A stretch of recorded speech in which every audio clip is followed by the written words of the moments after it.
Mas essa personalidade de nome Jesus, ele veio. E nele havia vida, e a vida era a luz dos homens.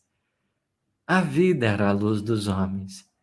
Essa luz que começou a brilhar nas primeiras pregações, como nos narra Humberto de Campos. Onde ele for anunciar a sua doutrina, passando entre os agentes simples, aproveitando os diversos contextos. Desde os pescadores, imagina, né? Naquela época, o lago de Genezaré, o mar, o chamado Mar da Galileia, abrigava no seu redor várias aldeias que guardavam uma cultura baseada na pesca por vezes, aonde muitas pessoas se utilizavam de uma fonte de renda. Qual? Pesca ali, pegar uns peixinhos e tudo mais. Era o cotidiano, era uma experiência que era passada de coração para coração, uma tradição ali familiar. Simão, André, dois irmãos dados a essas práticas, vão poder conhecer um coração que, passando pelas cercanias do lago, vai convidá-los para uma vida mais alta. Vem, que eu lhes farei pescador de homens. Quem que era aquele homem? André.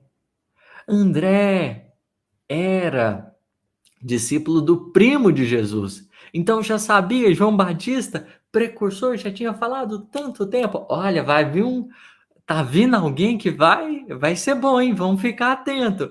Esse alguém, quando começar a agir, meu Deus, fiquem atentos, porque o negócio vai ser extraordinário. O negócio vai ser extraordinário. André já sabia, mas Simão Pedro não. Não.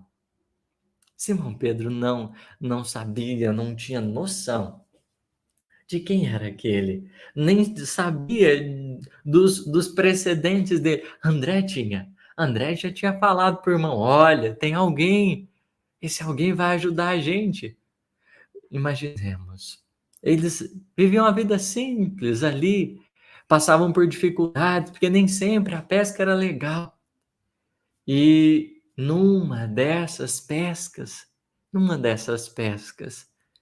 que o Simão e André buscavam ali os recursos para as suas próprias famílias, eles vão se encontrar com esse homem simples, esse nazareno, vestido e trajado de forma singela, mas que no seu rosto expressava uma beleza angelical, conversando com a multidão, com a gente simples, começando ali a introduzir um pouquinho das esperanças divinas. Essa luz começava a brilhar e nele havia vida. Aqueles que sofriam tanto e padeciam encontravam naquelas palavras um grande convite à esperança e à paz. Imagina você, pescador, estava no barquinho, chegou nas proximidades, né? Estava no barquinho, chega nas proximidades. Aí de repente tem um homem conversando com uma galerinha. Jesus pede emprestado o barquinho de Pedro, sem saber, né? Pedro empresta ali, sem entender o que estava acontecendo, sem se dar conta do que estava acontecendo. Empresta o barquinho, Jesus senta ali, começa a conversar ainda mais, contar uma parábola para aquela multidão. Ele fica ali, Simão meio ressabiado, meu Deus, era uma coisa diferente. André já estava fazendo a propaganda, olha, esse daí é diferente. É o que a gente está esperando, é o Messias que já haviam anunciado. Mas Simão ainda não estava muito crente. E Jesus conhecia profundamente o coração de Simão Pedro, sabia das dificuldades e da peleja. E diante de um primeiro encontro, depois de contar algumas parábolas para aquela gente, Jesus vai mandar Simão Pedro, Ir para um pouco mais fundo nas águas e lançar as redes. Simão, ele tinha passado a noite tentando pescar e nada, e nada. Na sua experiência de pescador, filho de pescador, meu Deus, né? O que aquele homem estava falando? Parecia que não conhecia muito.